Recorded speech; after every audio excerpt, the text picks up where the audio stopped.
9.5 साल चली गई थी तो खट्टर साहब थे यहाँ पे, तो इतनी परियोजनाओं का मेरे हिसाब से शिलान्यास नहीं हुआ था जितनी सेविना में धड़ाधड़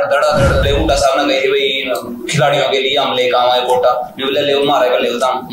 और जितना भी किसान का था बोले कोई नहीं हम कर देंगे इसका,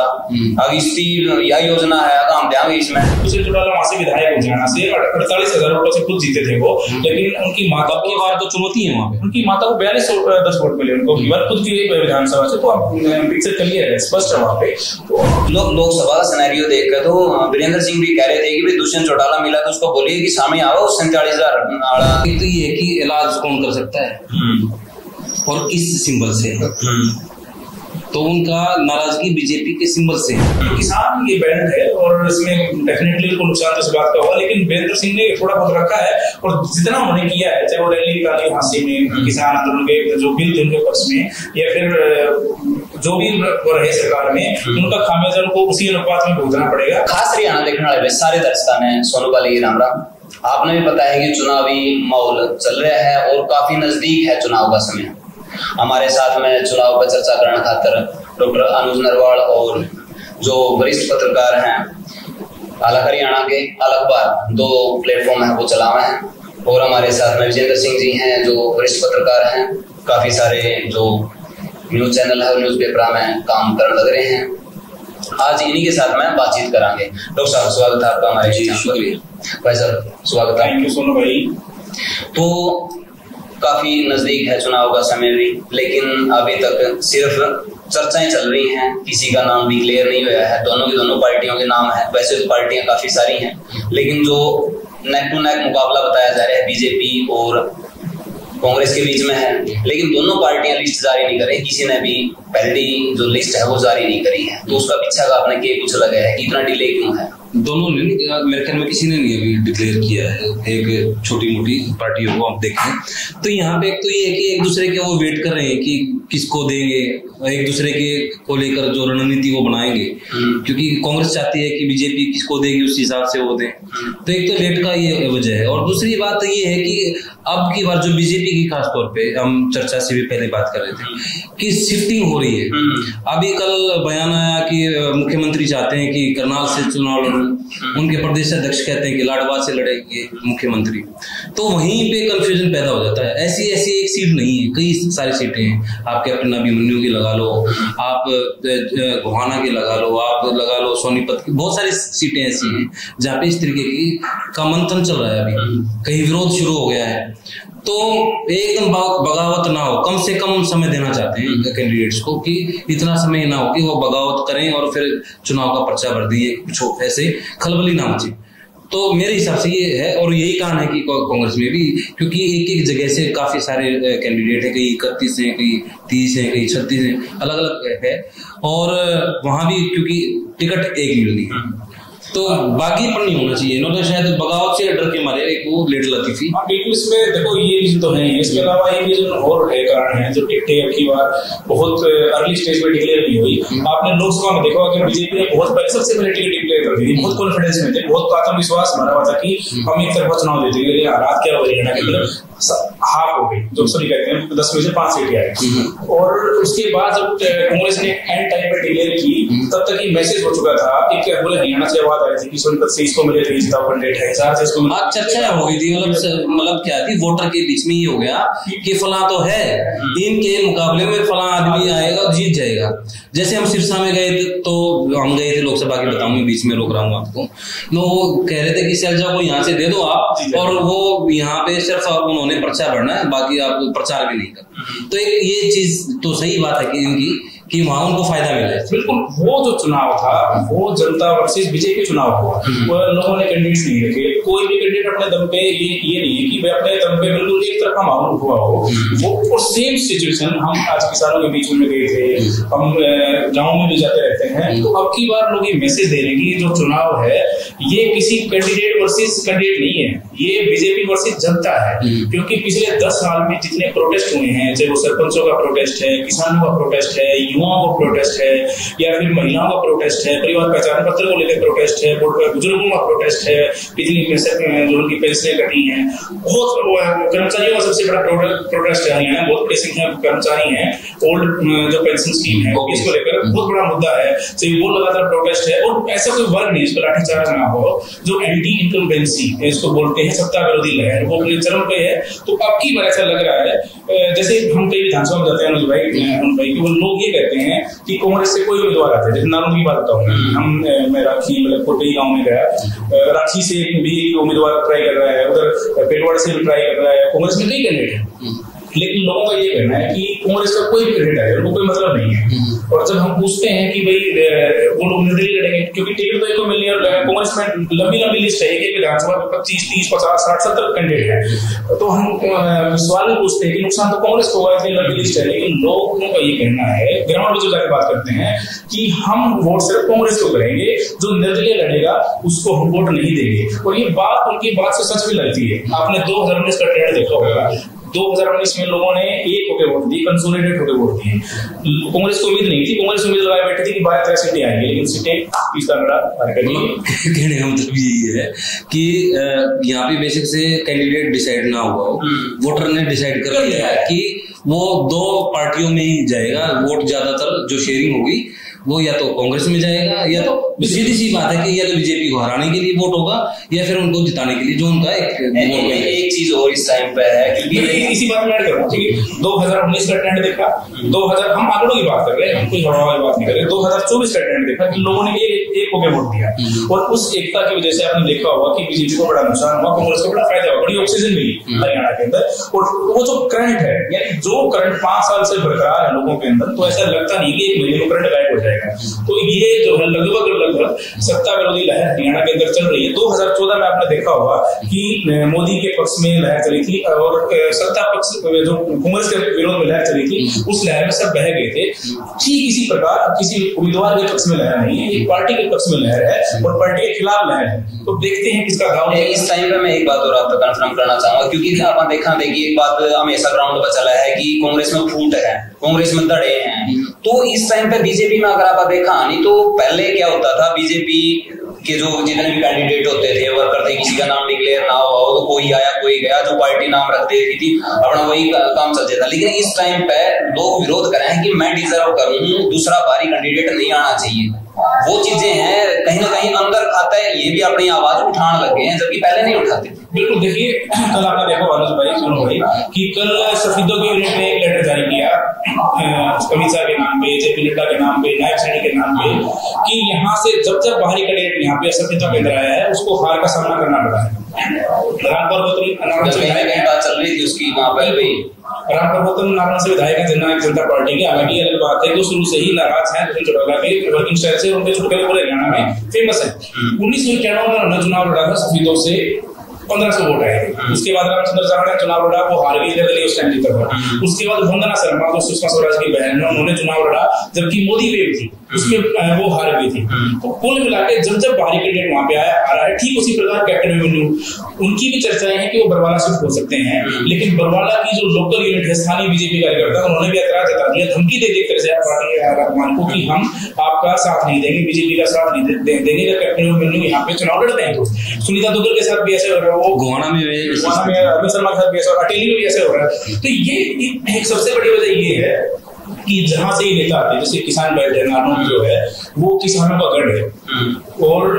किसान आंदोलन में बहुत एक्टिव रोल प्ले किया है। चाहे वो आपने देखो केडी चोपड़ा का भी किसान आंदोलन के बाद एक बहुत लंबा आंदोलन चला था, 47 दिन तहसील बन रही थी, तला लगा था तहसील के अंदर, मुआवजे को लेकर चला था, मुआवजे लेकर चला था, और कैप्टन अभिमन्यु भी नहीं गए वहां पे। तो बहुत बड़ी रिजेंटमेंट है। इसके अलावा एक बड़ा मैं उठाना चाहूँ, थोड़ा उससे पहले चलांगे, जाट आंदोलन में चलांगे जी थोड़ा सा, क्योंकि वहां पर लड़कियां के जो पर्चे वगैरह हुए थे, कुछ और हुआ था, और पंचायत की बात को नकारा गया, जाट समाज से तो कहीं ना कहीं वो भी बड़ा इशू उसका है, वो भी बड़ा इशू है। उसके बाद किसान आंदोलन का बहुत बड़ा इशू है, कैप्टन अभिमन्यु का जो स्टैंड था वो सरकार के पक्ष में था। उसके बाद जो है ये अपना किसान आंदोलन के बाद जो खेड़ी चोपड़ा का जो आंदोलन चला, 47 दिन के तहसील बन रही, उसमें भी नाराजगी, सबसे बड़ी नाराजगी जी। देखो ये हम नहीं कह रहे हैं, ये बात जब लोगों के बीच में जाते हैं, लोग ये बात कहते हैं कि एक 12 खाप है वहां पे, 60-65 हजार वोट है 12 खाप के, 10-12 गाँव है, और कुल मिला के बात करें तो 15 गाँव है। जींद से हिसार एक रोड निकलना था पूरा, जो सीधे हिसार के साथ कनेक्टिविटी होनी थी। नारनौल बाईपास हो रहा था, उसके अंदर 20 से 25 किलोमीटर की दूरी कम हो रही है लोगों की, और गांव से होकर सड़क जाती तो लोगों का विकास होता, जमीनों के रेट बढ़ते, उनको काफी चीजें प्रोजेक्ट आते हैं उनके लिए। तो उन लोगों की नाराजगी है कि ये जो प्रोजेक्ट है कैप्टन अभिमन्यु ने रोड बनने नहीं दिया ताकि कोई और इसका क्रेडिट ना ले। तो वो जो नाराजगी है, अगर लोगों के बीच में आप जाएंगे पूछेंगे तो आपको पता चलेगा, हर कोई ये कहेगा कि हम इसको लेकर कैप्टन अभिमन्यु से चंडीगढ़ में मिले, लेकिन पंचायत का अपमान किया, पंचायत को उन्हें मिलने का समय नहीं दिया और इस प्रोजेक्ट को रुकवा दिया। तो इसको लेकर बहुत बड़ी नाराजगी है। तो कई तरह के ऐसे मुद्दे हैं, और दादा गौतम के प्रति आप ओपन मंचों में आपने देखा, वो कह चुके हैं मेरी सरकार में चलती नहीं। लेकिन आपकी बात है ना, वही बात है, पिछले इलेक्शन में भी सरिये निकाले, यहाँ पे सरिये निकालने के लिए किसी गर्दन में सरिया हो उसका इलाज करते हैं, वो चाहे कितना बड़ा लीडर हो, चाहे किसी भी पार्टी का हो। तो इनको लगा, अब लगेगा जनता को होते भी ठीक है, बीजेपी वाला फला लीडर ये इसकी गर्दन में सरिया है तो उसको सीधा कर देंगे। चुनाव यही है, यहाँ पे तो इलाज करने के लिए चुनाव है मेरे हिसाब से। मुद्दे भी कई बार डेवलपमेंट भी करवा देता है आदमी, मान लो कि किसी ने करवा दी, अब रोहतक से हार गए सोनीपत से हार गए, तो कई बार होता है कि जनता किसकी वेव है और सारी चीजें। और इसके ऊपर एक जिस तरीके से अब जो लोकसभा के नतीजे हैं, एक बूस्टअप मिला कांग्रेस को, और उसके बाद ऐसे ही जन आशीर्वाद यात्रा जितेंद्र हुड्डा ने निकाली, और जो लोग जा रहे हैं वहां पे, तो उससे लोग समझ में आ रहा है, और इसीलिए कहीं ना कहीं बीजेपी भी सत्ते में। और जो आप कह रहे हैं ना कि विरोध होने लगा और बाहर दिखने लगा है, वो इसलिए है कि थोड़ी सी जब कमजोर हो जाती है ना पार्टी हल्की सी, तो वहां पे वो शुरू हो जाता है। जब अच्छी पोजीशन में होगी नहीं कोई नहीं बोलेगा, तो यहाँ पे इसलिए भी विरोध है कि यहाँ पे उनको ये पता है कि हम इस पोजीशन में भी हम विरोध करेंगे तो ये हमारा कुछ नहीं कर सकते, इनको ज्यादा जरूरत है। तो इसी बात में मुझे याद है कि चौधरी वीरेंद्र सिंह जो पूर्व केंद्रीय मंत्री वो कहते थे सिंध तो सिंध को यहाँ से जिताया, कैप्टन अभिमन्यु को हरा के, प्रधानमंत्री को हरा के दादा गौतम को बनाया। वो कहते देवा जब भाई तो मैं ना सरिया काटने का चक्कर में अपने गटर फंसा लिया है। ये वो गटर भी ऐसे लोगों को मतलब ये चीजें तो हर जगह चला है। उचाना में देखेंगे तो उचाना में कह रहे थे कि भाई वीरेंद्र सिंह के परिवार को हटा उनकी फिर गाटर फंसा लिया, तो सरिया काटने का चक्कर में फिर दोबारा तो फिर कह रहे हैं कि फिर दोबारा फिर सरिया की बारी आ गई है, गाटर काटो सरिया फंसाओ। तो वो चीजें चल रही है, पता नहीं किसका पड़ेगा। कुल मिला के बात यही है कि ये जो देखो उचाना है, नारनौल है, बारडा है, जुलाना है, ये इस चीज से हम नकार नहीं सकते। हम ना लाख बातें करते हैं कि कास्ट बेस्ड चुनाव नहीं होता है या फिर समीकरण बेस्ड चुनाव नहीं होता है, भाई आपके बड़ा लंबा हो रहा है, लेकिन आखिर की बातें यही होती है, चाहे टिकट वितरण की बात हो, वोट देने की बात हो। तो ये जो किसान बेल्ट है, आप जब किसान है, मजदूर है, हर कोई बिरादरी जो है गांव के अंदर आपस में जुड़ी हुई कनेक्टेड है, चाहे कोई बिरादरी हो। तो ऐसी अगर आप उनको इग्नोर करके उनकी भावना खिलाफ चल के आप 5 साल सत्ता की लड़ाई तो रुक सकते हो, लेकिन उसके बाद जाना तो उनके बीच में ही है। और अब जाते हुए जब आपको शर्म आए तो आपको महसूस करना चाहिए कि आपने 5 साल क्या किया। जुलाना की अगर आप बात करें भाई साहब, तो जुलाना देखा तो चौटाला परिवार के साथ में शुरू तक कनेक्टिविटी जुलाना की ज्यादा सी रही है, लेकिन अब क्या सिनेरियो थोड़ा सा चेंज हो गया है। अब उनकी ये टेंशन हो रही है कि अब होगा क्या तरह, क्योंकि जब की सुनैना माता रानी की कह रही है, तो उसमें आपने किस तरीके से लगाए भाई यो एरिया भी छीन जाएगा फिर चौटाला परिवार। देखो अब तो वही बात है कि कई चीजें बदल गई। अब पहले जो इलेक्शन में था कांग्रेस के लिए, मान लो कि भिवानी से बड़ी लीडर थी किरण चौधरी, अब वहां चली गई, राज्यसभा में चली गई, तो हर एक जगह चीजें बदल गई हैं। एक टाइम था कि कुलदीप बिश्नोई था, हिसार में उनका वर्चस्व था, आज वो बीजेपी में चले गए। मेरे ख्याल में तीनों लालों के परिवार वहां पे बीजेपी से कनेक्ट हो गए कहीं ना कहीं, ठीक है। तो वो वजह है कि अब जैसे मैप बदलता रहता है ना, ऐसी पॉकेट्स बदल गई हैं। तो अब जैसे जींद में है, जैसे हुड्डा का प्रभाव पड़ा है, हिसार में है, तो ये तमाम चीजें पड़ी हैं वहां पे। आप मान लो कि अब कुमारी शैलजा का है वहां पे, सिरसा हिसार में, वहां पे वो प्लस पॉइंट हो गया है। तो इसी तरीके से चीजें तो बदली हैं। तो ऐसे ही अब आप कह रहे हो एक सीट नहीं, सारी चीजों पर ये चीजें बदली हैं। और अब सीधी सी बात है, मैं तो ये कह रहा हूँ कैंडिडेट का भी चुनाव नहीं है ये, किसी को भी दे दो। आप मन बना लिया है पहले तो उनको, आप शायद आप ही बात कर रहे थे कि मन बना लिया है आपकी बात, तो लवीन को हराना है, तो किसी को दे दो, और जिताना है तो किसी को दे दो, उसको उसमें भी कैंडिडेट कोई मायने नहीं। अनुज भाई देखो, अपने कांग्रेस ने आखिरी टाइम में चन्नी को मुख्यमंत्री बनाया पंजाब का, बहुत उन्होंने बिल्कुल योजना ये क्या क्या किया उन्होंने। मैं तो कहता हूँ ये विनोद चन्नी साबित होंगे। नहीं, ये योजना हो रही है 9.5 साल लगभग चली गई थी, नहीं कर भी नहीं सकते ना, 9.5 साल चली गई थी। तो खट्टर साहब थे यहाँ पे, तो इतनी परियोजनाओं का मेरे हिसाब से शिलान्यास नहीं हुआ था जितनी साहबी नाम है धड़ा ना तो हुई नहीं किसी ने भी यहाँ पर भी भाई कर दिया भाई होगी। तो ये जो पंजाब वाला प्रयोग कर रहा था अपने, जितना आप खुद भी देखोगे, मैं लेवटा साहब ने गई थी भाई खिलाड़ियों के लिए हम ले काम आए कोटा, मैं बोले ले मारे का लेता हूँ, और जितना भी किसान ना का बोले कोई नहीं हम कर देंगे इसका, अगर इसकी यह योजना है तो हम देंगे इसमें। तो हर चीज में कोई समस्या नहीं है, आपने करना है सारा फायदा किया ना, अभी तो शुरू नहीं की।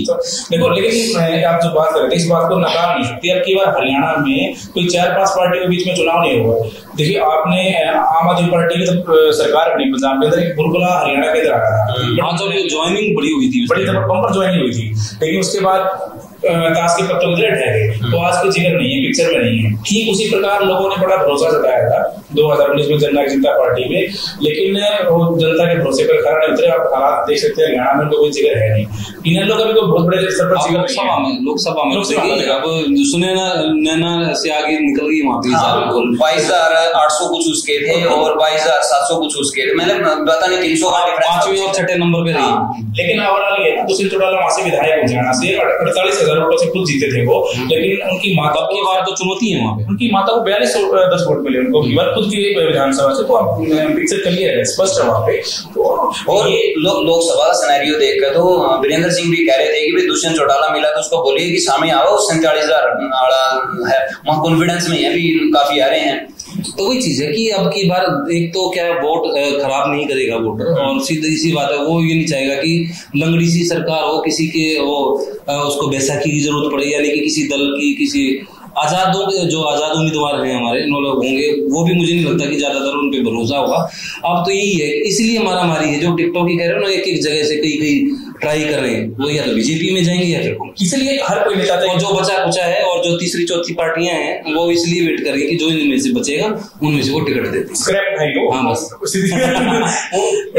मजाक की बात थी। लेकिन बात ये है कि जैसे जो बड़े लीडर्स हैं, जैसे कदावर नेता कैप्टन अभिमन्यु है या फिर जेजेपी के नेता, वो सेफ सीट अपने लिए इसलिए तलाश रहे हैं कि भाई वो लोगों का मूड भाग चुके हैं, और लगभग जो ये चुनाव होने वाला है इससे कोई नकार नहीं सकता। जनता वर्सेस ये जो सब नई सीट पे थोड़ा सा बस ये हो जाता है कि हमारा विरोध नहीं होता, जीतना नहीं होता वोटर में।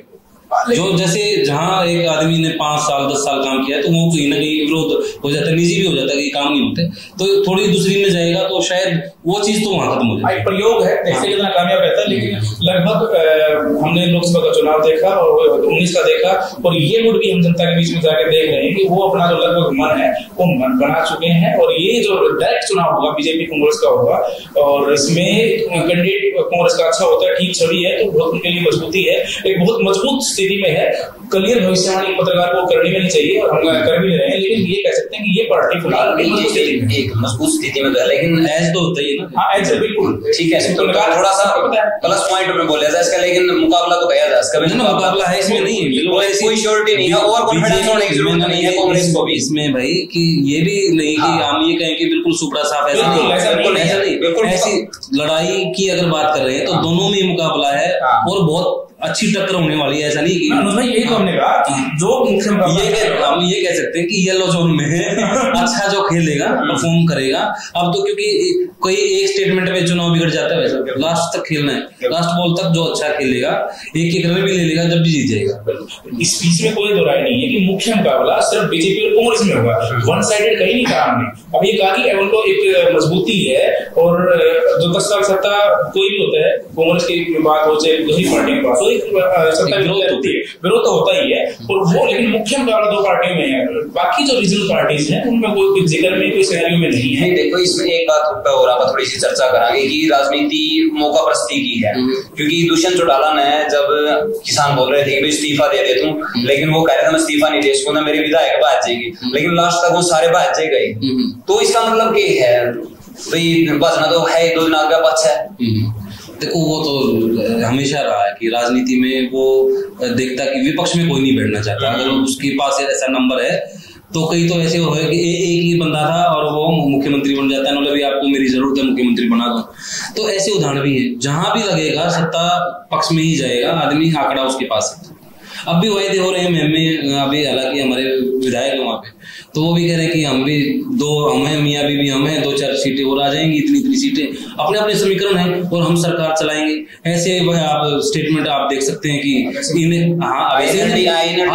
सत्ता यही आएंगे सरकार बनाने, तो लोगों को भी समझ नहीं आ रहा है, वो तो जुती पसारने, हाँ वो तो फिर सत्ता को जुती ही बताते हैं। लेकिन भाई इसमें होता क्या है, अब मुझे ये लग रहा है कि लोग ये समझदार है वोटर की, अब की बार वो ये नहीं चाहेगा कि तीसरे नंबर का जो आदमी है वो सरकार बनवाए कहीं ना कहीं। वो चाहते कि हाँ बैसाखी नहीं चाहता, डायरेक्ट सरकार चाहता, वो चाहे बीजेपी को दे कांग्रेस को दे, दो में से है आपकी बार। लेकिन बड़ा मुकाबला की बार हरियाणा में बड़ा दिलचस्प होने वाला है। और इस पूरे मुकाबले में दुष्यंत की बात की आपने, दुष्यंत ने जो है बीजेपी के खिलाफ वोट लिए और किसान बेल्ट है पूरा। देखो आप लोग चाइना में जब किसान आंदोलन पूरे हरियाणा में पूरे इंडिया में किसान आंदोलन चला तो सबसे ज्यादा मजबूत आंदोलन आपने कवर किया कंट्रोल पे, कहाँ पे था? उचाना के अंदर था। पूरे हरियाणा में 100 से ज्यादा किसानों की जान गई, अकेले चीन से 19 किसानों की जान गई है, तो सबसे ज्यादा हाईएस्ट नंबर यहाँ से थे। और लगभग टिकरी सिंगू के बाद जब किसानों के फैसले लागू होते थे तो उचाना चीन से होते थे। तो उन्होंने बम्पर वोटिंग की और 50 साल से जिस सीट पे वीरेंद्र सिंह परिवार का कब्जा था उनको 48,000 वोटों से हराया, दूसरे को जिताया। चौधरी देवीलाल की छवि पे देखते थे। लेकिन किसान आंदोलन के दौरान या आपकी फैसलों की बात करें तो स्थिति बिल्कुल पलट चुकी है। उनका जो जमीन है वो देखिए, हम कितना ही बात करें लेकिन वो जेजेपी के अंदर वो बात अब नहीं है, ना इन लोग के अंदर बात है, क्योंकि लोग वोटर्स हैं ना लोकसभा में अपना वोट खराब किया और लगता नहीं है कि वो विधानसभा में अपना वोट खराब करेंगे। मुख्य मुकाबला कांग्रेस और बीजेपी के बीच होगा और बड़ा दिलचस्प मुकाबला है। नहीं विजेंद्र भाई, आप कह रहे हो भाई जो बीजेपी के विरोध में है, जब वो डिप्टी सीएम थे तब तो किसी ने इंटरव्यूज नहीं दिए थे, लेकिन अब वो लगातार इंटरव्यू दे रहे हैं और इंटरव्यू भी काफी लंबे हैं। पहले 2 मिनट का भी समय उनके पास में नहीं होता। मैंने खुद भी 28 मिनट की बाइट बड़ी मुश्किल है, 28 सेकंड की बाइट बड़ी मुश्किल से ली हुई है। तो हाँ वक्त की बात होती है, हाँ वक्त की बात है। नहीं तो वो कह रहे हैं कि कोई मेरे को लिख के भेज के है कि भाई मेरे को बीजेपी के विरोध में वोट मिले थे, मेरे को तो कांग्रेस के विरोध में भी वोट मिले थे, INLD के में भी, निर्दलीय के में भी, आम आदमी पार्टी के मेरे पर्सनल भी। आप उनकी भाषण देख लीजिए, वो कहते थे ना कि ब्याह खट्टर का फोटो में देखा क्यों, वो जो उनके टारगेट होते थे वो यमुना पार, जमुना पार। अब यही चीज है और क्या है, लिखना क्या है, अपने भाषण को उनको सुन लेना चाहिए। क्या दिक्कत है? किसी से पूछने को लिखवाने की जरूरत नहीं, पिक्चर अपने आप क्लियर है और जनता ने क्लियर कर दी है और उससे क्लियर क्या हो गई। तो बाकी रीजन पार्टी साफ है। अब तो मैं एक चीज और आपसे पूछना चाहूंगा, क्योंकि आप भी उस टाइम पे थे वहां पर मौजूद और मैं भी वहां पे था। नतीजे आने के तुरंत बाद उचाना ऑफिस के ऊपर चढ़कर तड़ा जो गैदरिंग थी उन पे दुष्यंत चौटाला ने क्या पूछा था? ये पूछा था भाई ठीक है चुनाव जीत गए आप लोगों की जीत हुई है, भाई मैं बीजेपी के साथ जाऊं या नहीं जाऊं, सरकार बनाऊं कि नहीं बनाऊं। तो एक मत से पूरी जो उचाना के वास्ते था कि बीजेपी के साथ नहीं जाना। लेकिन तभी अपना गाड़ी निकाल के 2 घंटे बाद दिल्ली में पता चलता है कि गठबंधन की सरकार बन गई है। उसी दिन से नाराजगी लोगों की स्टार्ट हो गई थी और सबसे बड़ी नाराजगी जब हुई जब किसान आंदोलन स्टार्ट होने वाला था, पीपली में लाठीचार्ज हुआ। लाठीचार्ज में अगर इस्तीफा दे देते तो नेशनल हीरो होते और देवीलाल के सभी जो लोग देखते थे के अंदर वो वास्तव में लगता कि हाँ देवीलाल अरोड़ा का इन्होंने क्या किया है। ऐसी चर्चा होती है ना कि उन्होंने प्रधानमंत्री पद का त्याग कर दिया था और वो बड़े त्यागी थे और वही सभी कदर देखते थे। लेकिन उस जब उम्मीदों पे खड़े नहीं उतरे, जन भावना पे खड़ा नहीं उतरे, वो हालात सबके सामने। आपने देखो 13 महीने किसान आंदोलन चला, 13 महीने खुद की कॉन्स्टिट्यूएंसी में, खुद की विधानसभा में ये कभी घुस नहीं पाए 13 महीने। और उचाना से विधायक होते वो मुख्यमंत्री होते हुए कई बार कोशिश भी की उन्होंने आने की लेकिन घुस नहीं पाए। तो इस जन भावना के खिलाफ से ये जाए, एक जितेंद्र सिंह जाए, अभिमन्यु जाए या कोई भी बड़ा नेता जाए, उड़ा जाए, जन भावना से। एक चीज और मैं आपसे पूछना चाहूंगा, उचाना के अंदर वही दूसरा चेहरा है जो सांसद का तौर पर रहे ब्रजेंद्र सिंह और जो कांग्रेस पार्टी थे अपने मुख्य दावेदार हैं उचाना थे, तो क्या उस किसान आंदोलन का विरोध का असर ब्रजेंद्र सिंह पर नहीं पड़ेगा? उनको कांग्रेस पार्टी को खामियाजा इस चीज का नहीं भुगतना पड़ेगा, उनका भी पर्सनली विरोध था। वो खामियाजा तो देखो इस चीज का भुगतना पड़ेगा। लेकिन आप एक चीज रोज भाई हमने नोट की ब्रजेंद्र सिंह के बारे में, वो गाहे बगाहे कई बार किसानों की बात कुछ टाइम करते थे, चाहे वो जब इन्होंने यहाँ पर रैली की 25 नवंबर को उनके मंच को साझा करके सबको चौंकाया था और बड़ी किसान आंदोलन के पक्ष में बात की थी और लगातार बड़े वोकल रहे और वोकल है, कुछ भी बोलते रहते हैं। एक बीच का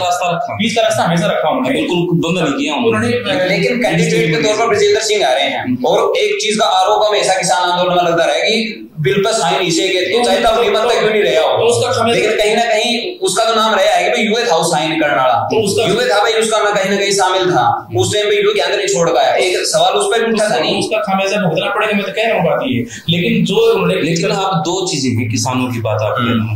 एक तो ये है कि इलाज कौन कर सकता है और किस सिंबल से है, तो उनका नाराजगी बीजेपी के सिंबल से है, कांग्रेस के सिंबल से तो नहीं है। और वो फिर ये देखेंगे अगर वहां से मान लो कि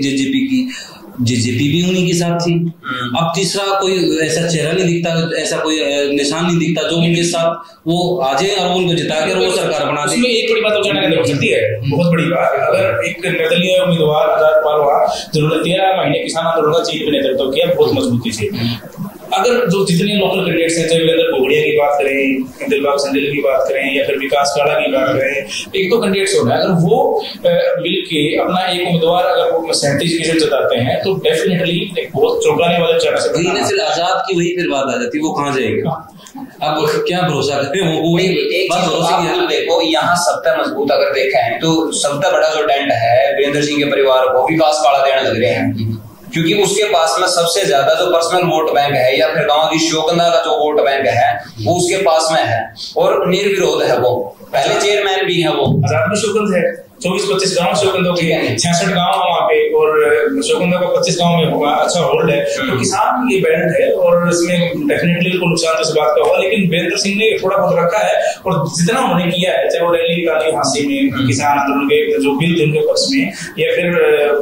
जो भी रहे सरकार में, उनका खामियाजा उनको उसी अनुपात में भुगतना पड़ेगा। लेकिन कुल मिलाकर जो ज्यादा उम्मीदें लोगों को दर्शन चढ़ाना से थी, बहुत ज्यादा उम्मीदें थी, जब किसी से बहुत ज्यादा उम्मीदें हो जाती हैं टूट जाती हैं तो फिर लोगों को एक यही दिखता है कि किसी तरीके से हमें अपनी जो जन भावनाएं के खिलाफ जो कहता है उसका बदला लेना, फिर सामने अगर कोई छोटी गलती है तो उसको कई बार लोग नकार भी देते हैं, तो इसमें जो बड़ा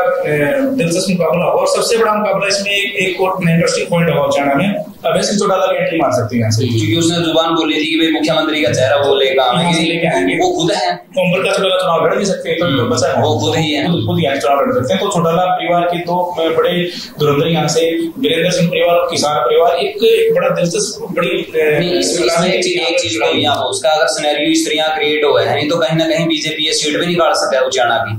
क्योंकि आप देखो अगर विकास काला है वो डेंट दे मैं उसको वीरेंद्र सिंह को, सुनो भाई निर्दलीय को अब की बार आप मान के चलो बहुत कम चांसेस है, बम्पर नहीं लेगा, समझो बम्पर वोटिंग नहीं हुई, लेकिन जो पर्सनल वोट बैंक है वो कहीं ना कहीं जाएगा। उसके बाद में अगर आईएनएलडी अपना यहाँ से सीएम चेहरा उतारा है तो कहीं ना कहीं खटकड़ा का जो वोट है वो आईएनएलडी को जाएगा, रामपुर माजरा का बड़ा प्रभाव है। दो चीज उसमें मैं रोक रहा हूँ कि एक तो ये है कि एक सीट से तो मुख्यमंत्री बन नहीं रहे, बिल्कुल ठीक है, यहाँ सरकार बनाने की बात चल रही है, सरकार कौन बना सकता है, या तो बीजेपी है इस पोजीशन में या कांग्रेस है, तो इसलिए कह रहे हैं कि वोटर डिसाइड कर चुका है या तो उधर जाएगा या उधर जाएगा, उनको ये वो खराब नहीं करेगा, चाहे कोई आजाद आए, आप जैसे कह रहे थे आजाद आए उनको भी दिक्कतें आएंगी, क्योंकि उनको भी डर ये भी तो है ना वो कहाँ जाएगा, कोई एक अकेला बंदा है उसको तो आराम से तोड़ लेंगे, क्या दिक्कत है। मैं आजाद उम्मीदवार की बात कर रहा हूँ, आजाद पाल हमारे व्यक्ति है जो किसान आंदोलन का चेहरा रहे हैं, तो वो उनको टिकट मिल जाए, तो नहीं वो कांग्रेस के टिकट मांग रहे थे, वो शुरू से बीजेपी का विरोध किया और 13 महीने तक लड़ाई लड़ी, हेलीपैड के लिए खोद दिया था, एक जेल भी काटी उन्होंने, 10 दिन जेल में रहे, जब किसान आंदोलन स्टार्ट हो गिरफ्तार कर लिया गया था, तो वो चुनाव लड़ रहे हैं, उनके नाम पे अगर सारे कैंडिडेट 37 जिताते हैं तो ये तो फिर बात कर सकती है, फिर ये जो मामला है वो क्लियर हो सकता है कि किसान अपना उम्मीदवार खुद उतारे। अभी चुनाव के स्टार्टिंग है, टिकट का वितरण भी हुआ है, तो धीरे धीरे पिक्चर क्लियर होगी, डिबेट फिर कर लेंगे। आज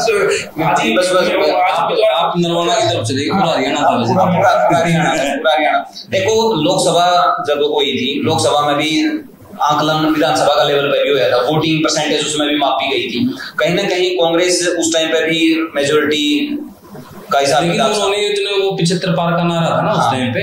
तो वो कहीं ना कहीं वो भी डरे हुए थे, कांग्रेस को यकीन नहीं था कि इतनी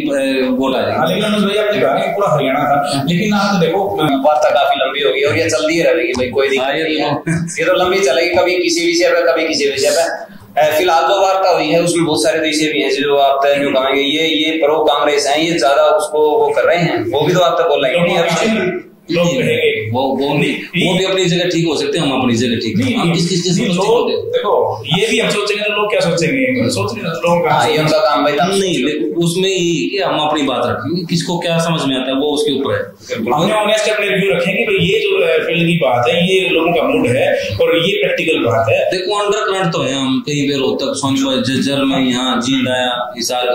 तो अंडर करंट है, कॉन्वर्सेशन कोई तो नहीं। बिल्कुल बिल्कुल, जो ग्राउंड पर नजर आ रहा है, जो लोगों के बीच में जा रहे हैं, वो चीजें हमने शेयर करी हैं आपसे, जो दिखने लग रहा है आपने के कुछ लगा है वाकई में हरियाणा में कौन सी पार्टी सरकार बनाने लग रही है, नीचे कमेंट बॉक्स में आप जरूर बताइए। और कौन सी विधानसभा आप इस वीडियो ने देखना लग रहे हो वो भी कमेंट में जरूर कर दियो। मिला किसी नेक्स्ट वीडियो में, तब तक के लिए जय हिंद, वंदे मातरम, जय जवान जय किसान।